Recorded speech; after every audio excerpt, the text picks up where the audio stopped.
O que eu estou tentando sustentar hoje, e ao longo dos seminários que virão e dos que já vieram, é especialmente uma ideia de que a gente tem uma natureza humana estabelecida, universal para todo mundo. A gente fez isso no semestre passado a partir dos estudos do Linneu, do Haeckel, do Darwin, que faziam um modelo, fazendo aquelas classificações de... A gente falou isso na semana, há 20 dias atrás, como chama? Taxonomia, reino, classe, ordem, filo, essas coisas todas. E a gente percebe que esses argumentos, eles são muito presentes hoje na vida cotidiana, de que existe uma natureza, um certo e errado, e que a partir dessa natureza eu posso estabelecer como cada um deve se comportar. E aí eu fiz uma digressão, porque, enfim, a gente lê notícia, está na internet o dia inteiro, e aí a gente vai sair um pouco, que hoje está meio pesado, eu acho, teoricamente, mas aí eu queria sugerir para vocês, na vida, que sempre que vocês tiverem dúvida com relação a como essa ideia de natureza impacta negativamente na nossa sociabilidade, vocês abram a página do G1, conhece o G1? Vão numa matéria sobre sexualidade, qualquer matéria sobre sexualidade, e vejam os comentários. Vocês verão uma tendência em pensar o humano como dotado de uma natureza, então, que não é precária, mas de uma natureza específica, estanque, sobretudo, bem circunscrita e cheia de finalidades. Aí hoje de manhã eu estava lá em casa, preparando o seminário, e aí, o que eu achei? Uma notícia, acho que foi ontem, hoje, não sei. Tem todo um debate aí. Todo um debate sobre o que é gênero, o que é sexo, o que é orientação sexual, que é exatamente isso que a cartilha, se vocês forem olhar a cartilha, dê uma folhada, ela faz essa divisão, gênero, sexo e orientação sexual, e é isso que eles não querem fazer. Isso que está complicado. Porque isso perverte uma ideia de natureza humana pré-estabelecida. Porque o debate sobre gênero e sexo, enfim, é o que talvez tenha subvertido, tem essas sexualidades desviantes, são talvez modelos de insurgência. Há uma forma de concepção de ser humano que talvez precise ser revisitada. Isso a gente viu no nosso primeiro encontro, com os reconhecimentos da pluralidade da sexualidade que o Freud fez nos 3 ensaios. E aí você vai nos comentários. Aí tem umas coisas legais aqui que eu gostaria de destacar com vocês. Essa primeira. Consegue ler? A raça humana é dividida em 2 grupos, homem e mulher, ponto, apenas isso. Aí vem um segundo, que tenta ser um pouco melhor. Desculpa, mas a espécie humana é dividida em raças, tipos brancos, orientais, negros, índios e mestiços, que é a mistura entre elas. Quanto ao sexo, existe o macho e a fêmea. Certo? Aqui, por exemplo, a pessoa já, esse macho e fêmea, homem e mulher, já desprezou todos os estudos que estão mostrando que existe um conceito de intersexo. Um conceito não, uma realidade. É um corpo intersexuado. Isso daqui vocês sabem o que leva, né? Raças. Porque embora a gente possa ter marcações fenotípicas e genéticas que determinem isso, isso é uma convenção que acaba sendo transportada de algum modo para um modelo de entendimento desses tipos humanos. Aí vem esse daqui que é bem legal. Ó. Já estudou biologia? Ele sabe alguma coisa. Sabe o que são cromossomos? É isso, não quero dizer raça, crença. O assunto aqui é o sexo. Só existem homem e mulher. Só isso. O resto é propaganda, ninguém muda de sexo, fato. Aí vem uma pessoa que mostra que sabe alguma coisa sobre o debate, que leu.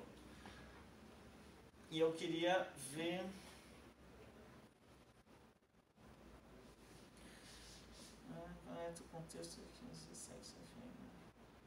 Aqui, ó. Não colocou a forma correta, mas o contexto é o que quis dizer. O correto o contexto é o que quis dizer. Sexo é macho e fêmea, outros a criação de uma sociedade pobre e podre. Ah, tá. O que não for macho e fêmea é isso? Tá. Beleza. Eu te entendi, Wagner. Só você confundiu raça com espécie. Quanto aos cromossomos, concordo que só existam XX e XY e que o resto é comportamento social doentio. Era esse comentário que eu precisava para o seminário de hoje. Isso daqui me inspira até aqui. Esse último comentário aqui parece que permite compreender todos com maior precisão e me parece que dá um jeito de fortalecer o argumento que eu estou tentando sustentar ao longo dos seminários. Assim, né? Que quando você estabelece bem, se circunscreve com maior precisão o que é uma espécie, o que é um sujeito, o que é um ser humano, você mais tem chance de dizer que o que foge a isso, que é o resto, se trata de comportamento doentio. Bom, embora esses comentários possam nos parecer despretensiosos, sem compromisso com nada, não podemos dizer que eles não expressam o que determinados sujeitos acreditam. São assombrosos, mas não precisamos de muito esforço para encontrar esses argumentos em pessoas próximas a nós, da vida real. Então não dá para dizer que isso daqui é só um comentário do G1. A gente tem que tomar cuidado para não desprezar isso, para achar que é só alguém que não está ali. Porque é bem fácil, Os famosos grupos de família, que quebraram, se fragmentaram e têm se fragmentado. E aí a gente tem que perguntar, né? O que é família? A ideia de uma natureza da família. Bom, de todo modo, eles não são fantásticos. Eles dizem de uma concepção esparramada nas pessoas de enxergar o mundo. Tais comentários nos inspiram a visualizar semelhanças em perspectivas divergentes dentro da própria filosofia. Por exemplo, quando vemos em determinadas vertentes da filosofia certa dificuldade em reconhecimento da diferença. Temos visto isso nos debates dos últimos anos e na crítica dentro do próprio campo da filosofia sobre as filosofias da diferença. Deleuze, Butler, Stanley Hall, Tomás Tadeu da Silva aqui no Brasil, Jacques Derrida, são autores que são constantemente criticados também por outros lugares de dentro da filosofia. Por quê? Qual que é a crítica que geralmente se fala? Enfim, eu estou sendo raso como comentário do G1, mas não estou partindo do nada. Assim, a gente pode depois se deleitar um pouco mais nisso. Mas, exageradamente, disse que tudo vira tudo para o desconstrucionismo e para a filosofia da diferença, que qualquer coisa vira qualquer coisa, que não há verdade estabelecida, que não há critério para dizer onde estamos, para onde vamos e o que somos. Quem faz curso de filosofia sabe que essas três perguntas são tipo as clássicas, né? Quem eu sou, de onde eu vim, para onde eu vou. Alguma coisa assim? E que essas filosofias dissolvem esse tipo de questão. E daí não dá mais para trabalhar com filosofia. O único critério é dizer que tudo é construção, que nada é natural, que somos apenas um suporte biológico no qual as diferenças se implantam, repousam e expressam-se. A crítica que se faz ao relativismo, que é também interna à filosofia, ela pode ser causada por um certo desconforto que se tem ao olhar esse tipo de filosofia da diferença, de reconhecimento da diferença dos sujeitos em sua radicalidade. Nosso trabalho aqui nesse seminário, por abordar de maneira bastante relativizada fenômenos humanos, causa desconforto em muitos de nós, né? Porque você fala assim, não, mas há um corpo doente ali, há uma pessoa que sofre. Mas é diferente falar que há uma pessoa que sofre, que há um corpo doente e que esse sofrimento é a doença XY, por exemplo. Há uma diferença radical nisso. Em dizer que isso é um autista, que isso é uma pessoa que sofre, ou que, enfim, há um comportamento doentio aí. Parece que estamos destruindo os critérios de normal e patológico com irresponsabilidade, deixando psicólogas, psicólogos, médicas, médicos, pedagogas, pedagogos na deriva. A deriva ou a deriva, né? Deixando a deriva, sem possibilidade de intervenção, de terapêutica diante de corpos que não se adequam à sociabilidade, ao que se espera deles na cultura. Aí eu vou lembrar aqui um comentário que eu recebi pelo WhatsApp em um seminário do semestre passado, quando falamos do conceito de normatividade. Foi um WhatsApp que eu recebi depois do encontro. Eu assisti o Glenn Greenwald ontem no Roda Viva e vi que a gente tem o direito de preservar a fonte. Então, eu citei aqui, mensagem do WhatsApp número 12. Né? Não vou citar a fonte porque... alguém pode ler? Mas essa tem que ler com interpretação, assim.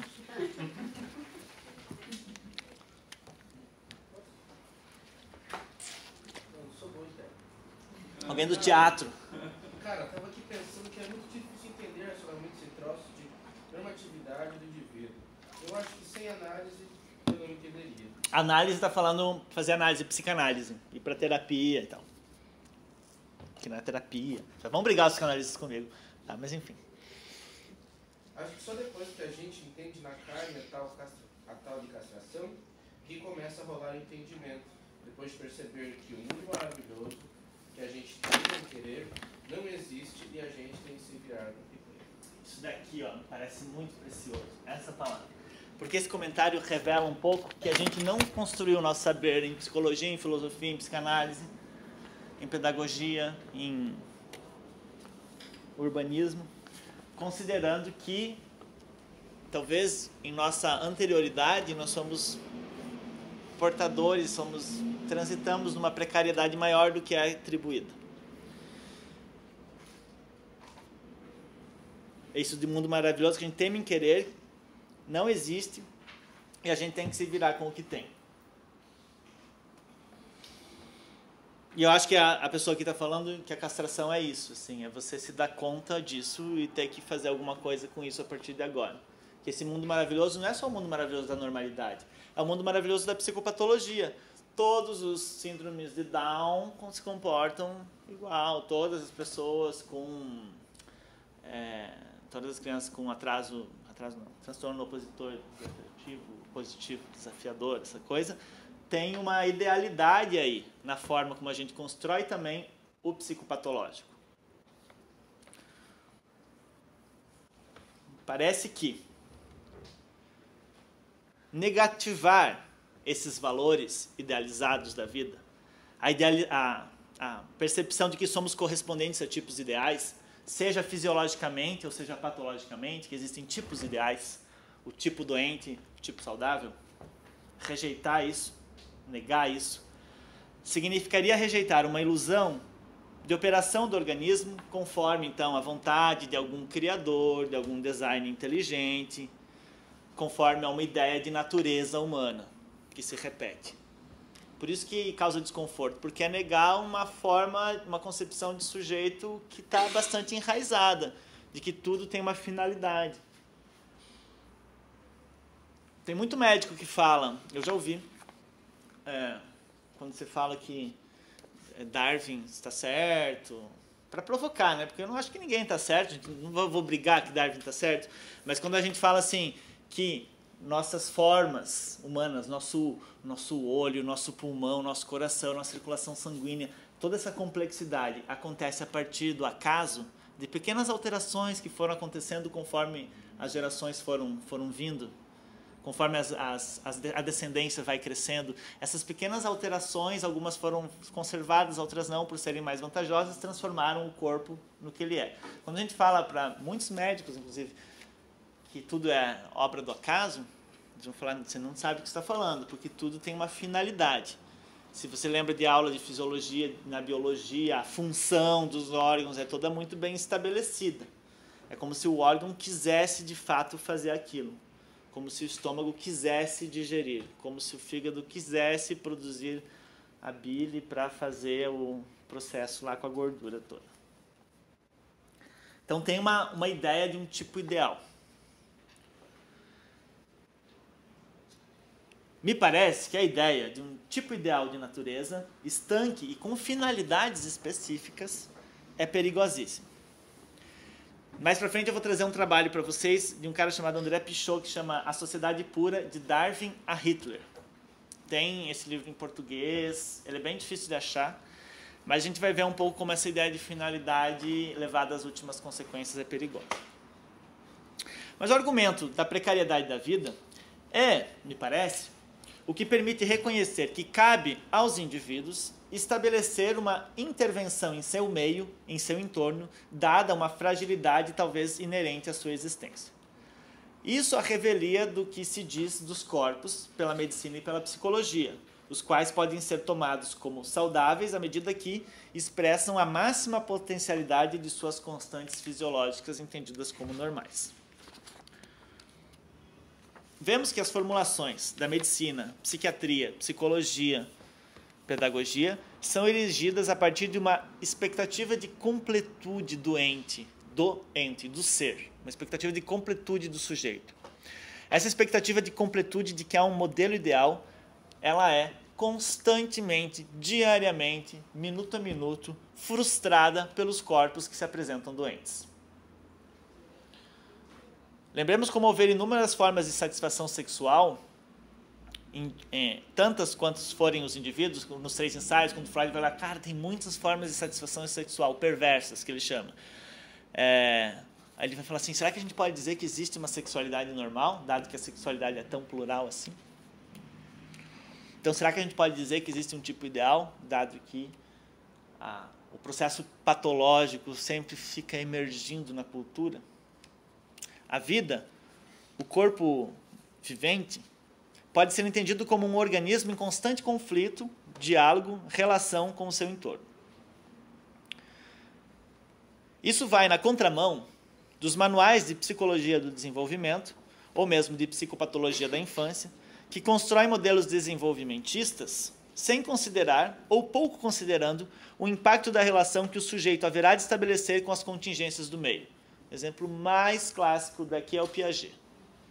Você tem um sujeito que se constitui naturalmente, praticamente. O Piaget, como a gente aprende no curso de pedagogia, na faculdade de psicologia, mas o Piaget, filósofo, epistemólogo, é outra coisa. Mas aí tem uma coisa que vem, né? Que aquela criança naturalmente vai passar dos estágios sensório-motor, pré-operatório, operatório concreto, vai fazer coisas que são atribuídas a esse estágio. E aí, quando a criança não faz, a criança que não faz, que não pertence a esse estágio, ela é patologizada e não é entendida só como uma criança que não está aderindo a essa leitura de mundo específica do estágio operatório concreto, formal, não lembro quais são os outros. Segundo Canguilhem, o conceito evolucionista de mutabilidade das espécies, ou seja, o princípio de que conforme a gente vai descendendo, a gente varia, oferece um ganho na forma de tematizar a vida. Isso porque, como indica num texto chamado Sobre a História das Ciências Biológicas depois de Darwin, o Canguilhem vai falar o seguinte, a citação 8. Para que se tornasse concebível a ideia de uma transmutação, ou seja, de uma transformação das espécies através de uma adaptação aleatória às coações do meio, a partir das diferenças individuais na reprodução dos organismos.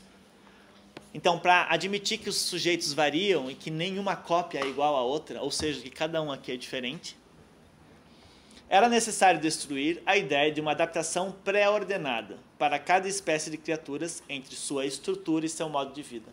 Como se o pato tivesse aquele corpo para viver naquele ambiente que lhe estava dado. Como se cada corpo tivesse sua estrutura em relação, praticamente sem relação com o ambiente, uma acoplagem do ambiente. E o Darwin vai mostrar que não, que a criatura não está acoplada ao ambiente, mas ela está adaptada a esse ambiente e suscetível de transformação todo o tempo. Vamos pensar nisso nos corpos doentes. Né? Se a gente começa como pensa que naturalmente nós devemos nos acoplar aos ambientes que nos entornam, a gente cria mais condições de fazer doença. O contrário poderia pensar que cada indivíduo estabelecerá uma relação particular com o meio que o entorna. Há necessidade de revisitar as prerrogativas de pré-ordenamento natural dos seres, dos humanos. Me parece que isso indica uma pista para onde queremos chegar. Enxergar a produção de desvios como produção de vida, ou como efeito da própria estrutura patológica do psiquismo, que foi o tema do primeiro encontro aqui. Ou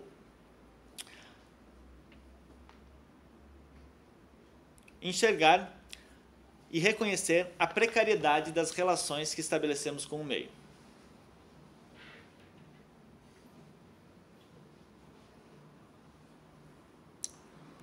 Tem um trabalho de uma pessoa chamada Yves Duroux, que ela tem uma formulação que permite, enfim, entender melhor e com maior honestidade o que seria a existência humana a partir dessa ideia de precariedade da vida. Esses textos estão aqui com vocês, mas ele está em francês. Aí eu vou me justificar agora por que os textos estão em francês e por que alguns são em português. Porque não dá tempo de traduzir. E aí eu não consigo traduzir os textos. E eu reconheço que isso é um problema, porque, enfim, não é obrigado a ficar falando francês e entendendo francês. Aí eu vou ler, então, meio que traduzindo super de um jeito capenga, mas aí depois a gente pode ir conversando sobre esses trechos em francês e tal, e quando der, eu vou tentar me comprometer a já trazê-los traduzidos. Então, para tentar situar o que é a existência humana, a autora fala, de forma bastante sistemática, Canguilhem procurou pensar a especificidade da relação em 3 termos, da relação com o meio. O vivo, o ser vivo, a medicina e a ciência da vida. Ele discerniu no conceito de norma, concebido como normatividade e não como normalidade. Então, o conceito de norma concebido como uma normatividade é a forma de colocar novas normas à tua existência.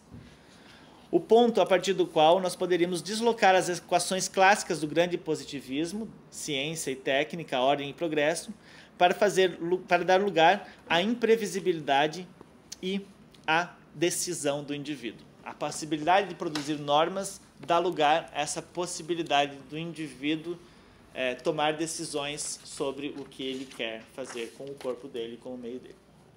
Nesse sentido, temos pensado que a noção de vida organizada, de natureza humana bem definida, parece operar como uma fumaça. Eu não consegui encontrar a imagem melhor, mas tipo como alguma coisa, assim, como um tule, sabe tule? Que impede de ver com maior nitidez o ser humano, o que ele seria. Precário, frágil, não o que ele seria, mas que impede de ver com maior nitidez o ser humano frágil, precário, que tem que se arranjar constantemente em suas relações ambientais. Essa ideia de vida organizada, de natureza bem estabelecida, então, que a gente cresce ouvindo, ela impede da gente enxergar esses aspectos mais frágeis e precários. Essa dificuldade em ver coisa outra no desvio que não o patológico se dá também, nos parece, pela própria dimensão de finalidade das coisas, de finalidade da vida, de que a vida tem uma finalidade, de que os corpos têm uma finalidade, que a sociedade tem uma finalidade, que o desenvolvimento tem uma finalidade, que o estágio pré-operatório tem uma finalidade, todos esses conceitos. Aí eu gostaria que alguém lesse, para eu descansar minha garganta um pouquinho.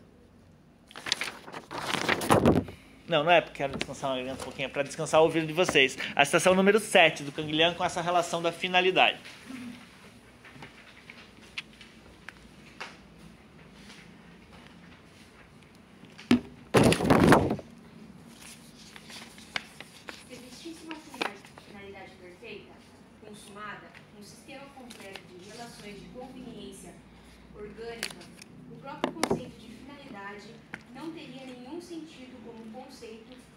Projeto e modelo para pensar a vida, pela simples razão de que não haveria motivo para pensar, nem razão para o pensamento, não havendo nenhuma defasagem entre a organização possível e a organização real.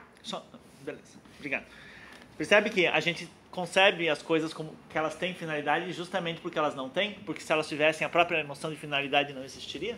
Eu acho essa formulação fantástica. E como que eu nunca tinha pensado nisso antes. Deve ser alguma coisa mais da filosofia. Mas para gente que vem da psicologia não é tão comum.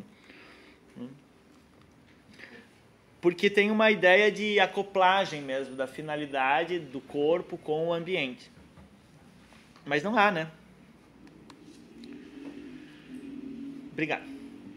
Não há, então, uma organização precedente à existência. A organização, o entendimento. Como é que é o tempo? Estou acabando. A organização, o entendimento de que somos corpos organizados é uma forma, segundo o autor, Canguilhem, de lidar com o fato do que vemos na realidade. O que a gente vê na realidade? Porque a gente tem essa ideia de finalidade e organização da vida e completa a idealização do sujeito. A gente vê na realidade uma completa aleatoriedade da existência que a sociedade industrial dos séculos XVIII, XIX, a organização militar do Estado, a necessidade de preparação dos corpos para as demandas da cultura de produção de bens e serviços não davam conta, não seriam o que são, sem uma normalização dos sujeitos. A vida, em contrapartida, é desordem. E o excesso de ordem que se tenta colocar nela só revela isso, que a desordem movimenta, mobiliza e mantém esse intento organizador. São os obstáculos à ordem que instigam a construção de saberes sobre as coisas, a ordem da natureza, sobre as expectativas criadas para a nossa existência. O Canguilhem cita uns exemplos, como a excessiva ordem do exército, faz pensar que esse só se organiza em torno da desordem, do reconhecimento do imprevisto. Segundo ele, é o imprevisto que organiza a existência. De maneira que, citando Canguilhem, tudo estando previsto com a finalidade de ir rapidamente, tudo acaba por se fazer, então, segundo o imprevisto.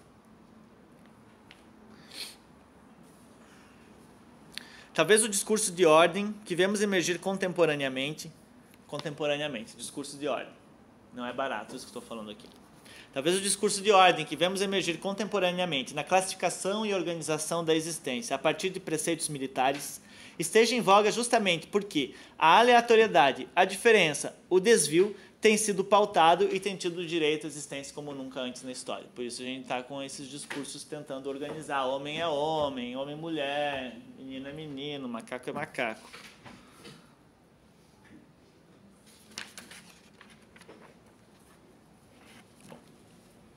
Há uma moral idealista em direção ao campo da vida, travestida de ciência organizadora dessa realidade que é imprevista, contingente, aleatória.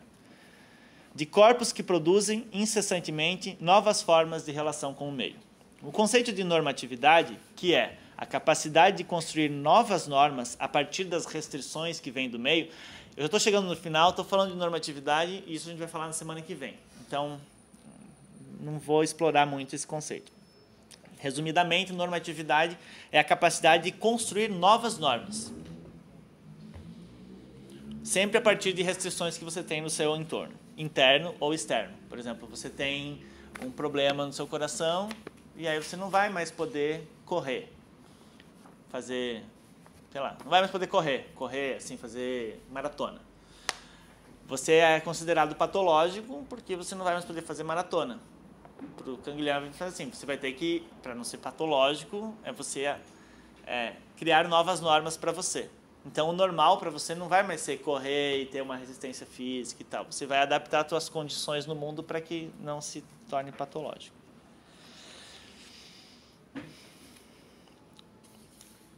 Então, esse conceito de normatividade parece só ser possível quando se assume que não há natureza perfeita que baliza, que fornece critérios para a normalidade, para a finalidade dos órgãos,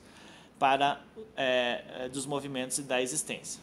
Eu peguei, então, uma citação de uma autora que tem um trabalho sobre o Canguilhem, que ela faz uma formulação interessante que me inspirou, foi lendo esse texto que me inspirou em intitular esse seminário de hoje. Que chama Aurore Jacquard,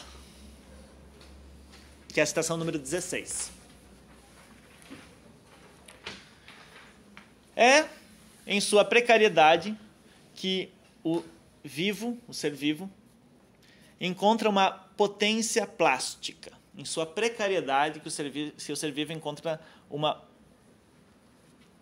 potência plástica. Uma potência criadora de formas que Canguilhem designa sob o termo de labilidade.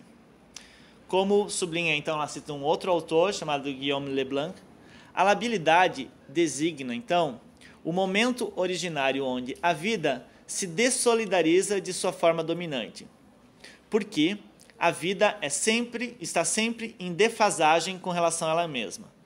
A labilidade é aquilo pelo que o indivíduo se individualiza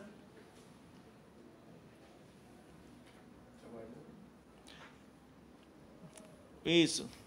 A labilidade é aquilo pelo que o indivíduo se individualiza, abrindo, então, outras, eu coloquei um então que não existe, mas se individualiza abrindo, então, outras possibilidades de vida à espécie. A labilidade seria, então, pequenas variações que você pode oferecer e ter novas possibilidades de existência. Trate-se de reconhecer a precariedade ao ver no fracasso, no erro, a possibilidade, então, de um indivíduo se reinventar. Não a leitura de que o vivo tem em sua essência natural, arquetípica, cristalizada, definida para existir em seu ambiente, pois isso é material para patologizar o que não é, então, conforme essa lei natural construída. Mas sim ao reconhecimento da precariedade do vivo, o qual esse reconhecimento que permite que esse seja capaz de ser normativo diante de sua fragilidade, ser capaz de estabelecer novas normas e não se aferrar, então, às expectativas que sobre ele se depositam.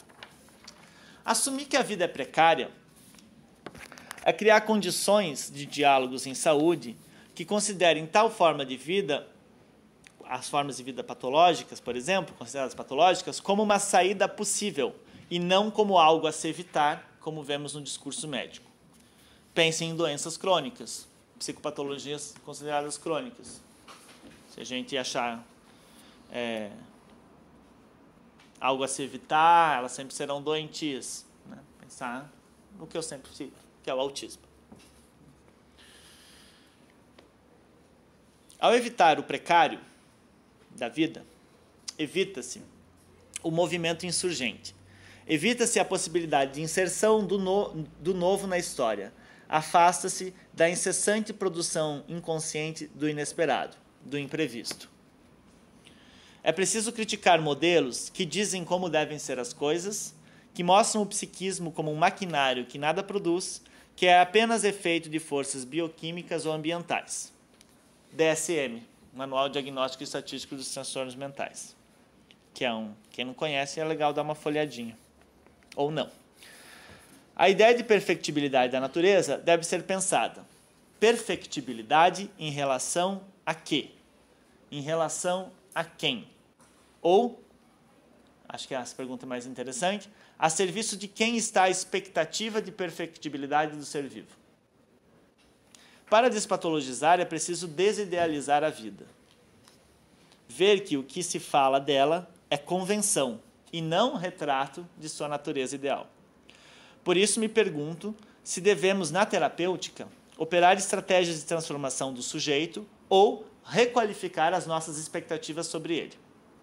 A perfectibilidade a todo custo, a ideia de perfectibilidade e conseguir perfectibilidade do sujeito a todo custo, resultou em modelos de sociedades perfeitas, puras, arianas. Sabemos as consequências desse pensamento. Vemos os respingos de leituras totalizantes de indivíduos em 2019, como mostrei de um jeito irônico nos comentários do G1. Diante disso, eu me permito deixar uma recomendação, ou pensar numa recomendação para todos nós, antes de terminar.